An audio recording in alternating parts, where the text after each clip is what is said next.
Hello, everyone. Earlier today, after work and exercising and dinner, I was having a chat on Facebook. And during that chat, I had a moment where I kind of had a recollection. So I started digging through the YouTube channel and I was stumbled upon one of my old videos. And it reminded me of how good we have it now.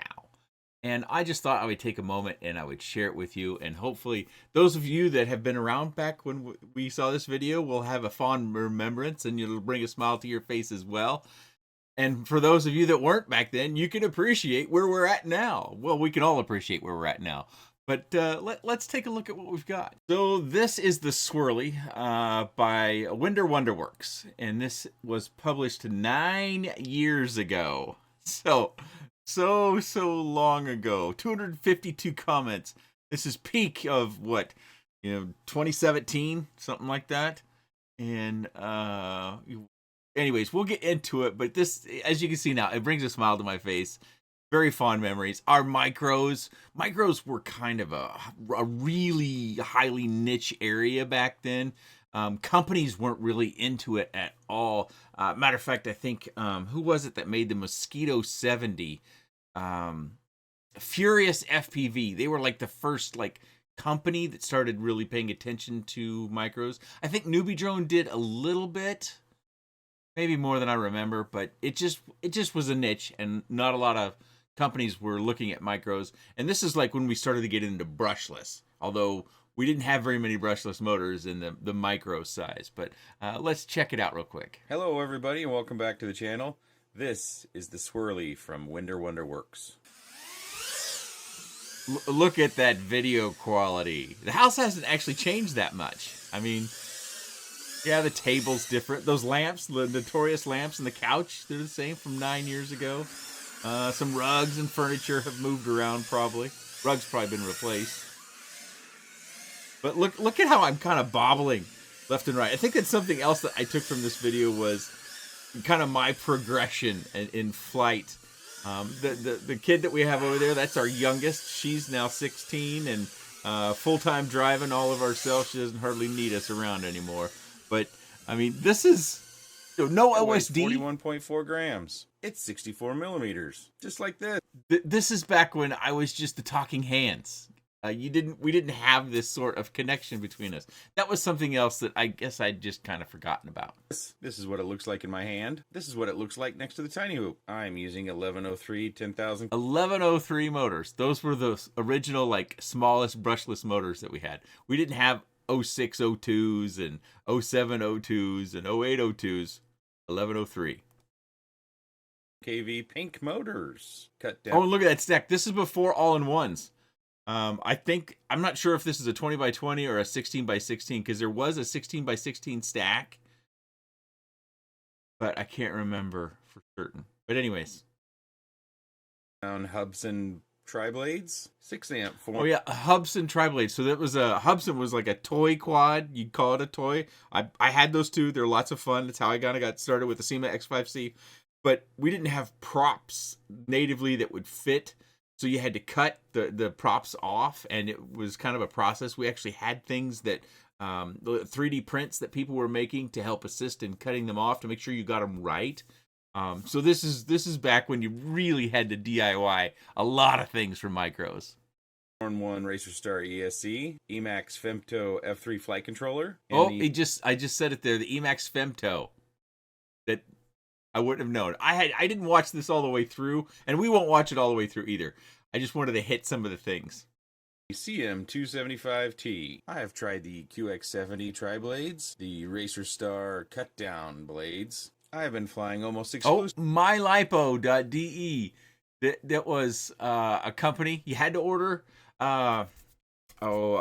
Ben from Micromotor Warehouse, he carried my lipos.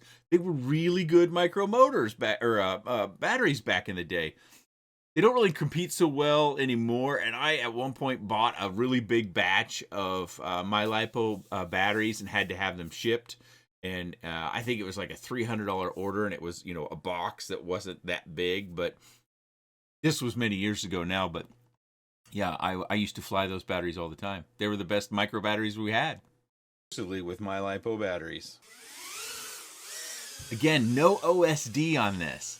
we had to add OSD boards back in the day. That's why we didn't have the OSD. And if I remember correctly, what we normally did is we would fly it, and we would have like kind of a timer set on our radio so it would vibrate or make a noise or something like that, so that we could get an idea of how long we could fly. Because you'd fly for a minute or two, and then you'd kind of take the battery and you'd check it on your battery checker to see where it was at, and then you would go and you'd fly another 30 seconds or minute, what have you, and then we'd check the battery again so that we could set that timer so we'd know about where we needed to land. Because in many cases, we just didn't have an OSD because it wasn't an option on the flight controllers that at this time that we had. So, and look at the basement had changed quite a bit. You used to have a fish tank. Obviously, I don't think it's even on or operating right then. The room with the windows that we just flew by in the hallway, that is one of those classic 1980s jacuzzi rooms. It was lined with cedar, which they did the right things when they built it. But, oh, look, I'm going to try to hit this gap. I remember seeing this earlier. Oh, boy, big win there, hitting that gap. But, yeah, the jacuzzi room was one of the first things. Matter of fact, when we bought the house, part of the agreement when we bought the house was for them to take the actual jacuzzi out. I didn't want to have to do that myself.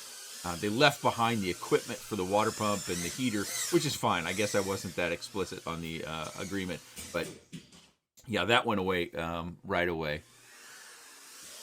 Now in this flight, you can see our older two kids are sitting on the couch together watching the TV. And I think if I remember correctly, you can actually hear this. Hopefully it's not a copyrighted sort of TV thing. Oh, hitting again the gap. Oh, got underneath that coffee table right there. But look at the image quality, too. Oh, I'm going to make it through the tape. Oh, man. It was so hard to fly back in the day.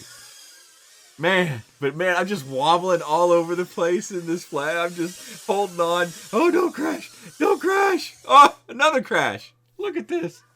Oh, this is, I think this is before turtle mode, too. Yeah, certainly this is well before turtle mode. So if you went down and you couldn't take back off, you had to go get it. You had to do the walk of shame. That was our terminology there. I've got that gap under the table down. I could swing right through that. Pretty much a straight shot out through that door. But let's move forward a little bit. I want to scan through this to see what else. I like to push, so I have a whole bunch of different kinds of colors for mounting brackets. I'd say it was less than 3 months. We have some more My Lipos out there. To give these a try. But oh yeah, these in the background, these little batteries back here were pretty good. Matter of fact, I think these are made by the same company that sells. Hobby King has a 300 milliamp 2S battery that is just this same size. Hobby King has since this time come out with several other batteries that are bigger than this one, and they're not as good. They weigh more, and they just don't perform as well. But that was something that I remember. Battery What's that this will off work? screen over its here? Weight is pretty good. Is that a Furious FPV battery over there? Look, mAh JST connectors. Because we didn't have XT30, we didn't have BT20, we used those red JSTs back in the day. I'd forgotten all about that. That's crazy. What else we got? Let's see. What's the weight of the swirly here? Did I miss it? Did I weigh it first? Oh, dang it. No, surely I weighed it. Well, I guess it's not that important. We know it was probably overweight for comparatively to what we have nowadays. Is this going to play an ad or something? I think it is. Oh, shoot. I didn't plan on that. Oh, look at this video over here on the side. The Raconelli 1S, the Delrin Carbon 65 millimeter brushless whoop. Anywho, I think that's enough of that stuff there. But I just wanted to take a moment and just kind of relive that, and hopefully some of you enjoyed reliving that as well. It's just amazing. Yeah, I know it was 9 years ago. That's a long time, but God, we've gotten so far away from those days, and things are so much better. And I don't know, you can see it on my face now. I can feel my face smiling now. It was it was fun to relive that, and I hope you guys enjoyed that, especially some of you guys that were out flying during this time, and you remember, and maybe you've forgotten.